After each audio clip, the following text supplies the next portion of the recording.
Hi friends, అందరికి నమస్తే. అందరు బాగున్నారా? నేను చాలా చాలా బాగున్నాను. ఈరోజు మనం మక్కల ఫ్రై ఎలా చేయాలో చూద్దాం. ఈ రెసిపీ చాలామందికి తెలిసిన విషయమే, కానీ తెలియని వాళ్ళ కోసం ఈ వీడియో. ముందుగా రెండు రెండు లేదా మూడు మక్కాంకులను ఒలుచుకొని పక్కన పెట్టుకోవాలి. తర్వాత స్టవ్ పైన ముక్కుడు పెట్టుకొని మన మక్కలను బట్టి ముక్కుడులా నూనె పోసుకోవాలి. నేను 2 పాల నూనె పోసాను.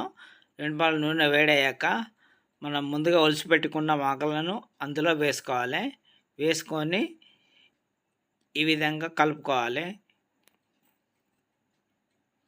కలుపుతూనే ఉండాలి, లేకపోతే అడగంటుతుంది.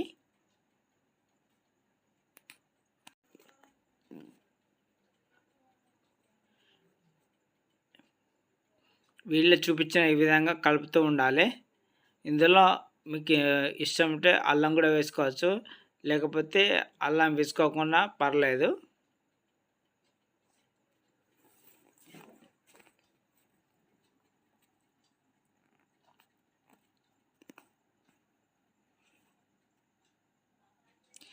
ఈ వర్షాకాలంలో కానీ చలికాలంలో కానీ సాయంత్రం పూట చేసుకొని తింటే సూపర్గా ఉంటుంది ఫ్రెండ్స్.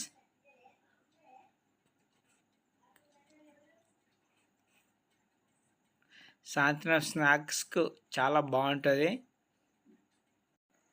వీడియో చూపించిన ఈ విధంగా మక్కలు ఈ విధంగా ఈ కలర్కి రావాలి. ఈ కలర్కి వచ్చిన తర్వాత 1 టేబుల్ స్పూన్ ఉప్పు వేసుకున్న, మీ రుచికి సరిపడా ఉప్పు వేసుకోండి. మీకు రుచికి సరిపడా కారం కూడా వేసుకోండి. ఒక ఎల్లిపాయ దంచి అందులో వేసుకోండి. టేస్ట్ బాగుంటుంది, స్మెల్ కూడా బాగా వస్తుంది. చాలా రుచిగా ఉంటుంది ఎల్లిపాయ వేస్తే. అంతా మిక్స్ అయ్యేలా ఒకసారి కలుపుకోండి.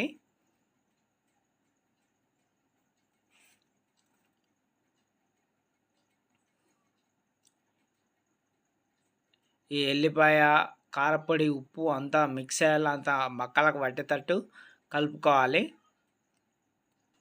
అంతే ఫ్రెండ్స్, ఎమ్మి కరకరలాడే మక్కలు రెడీ అయిపోయినాయి.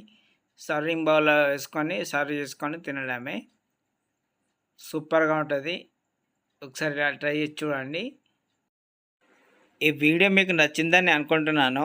ఈ వీడియో కనుక మీకు నచ్చినట్లయితే మీ ఫ్రెండ్స్ అండ్ ఫ్యామిలీకి షేర్ చేయండి. మన ఛానల్ ఎవరైనా ఫస్ట్ టైం కనుక చూసినట్లయితే సబ్స్క్రైబ్ చేసుకోండి. బెల్ ఐకాన్ ప్రెస్ చేసి నోటిఫికేషన్ కోసం ఆల్లో పెట్టుకోండి. Thank you for watching. Please subscribe my channel.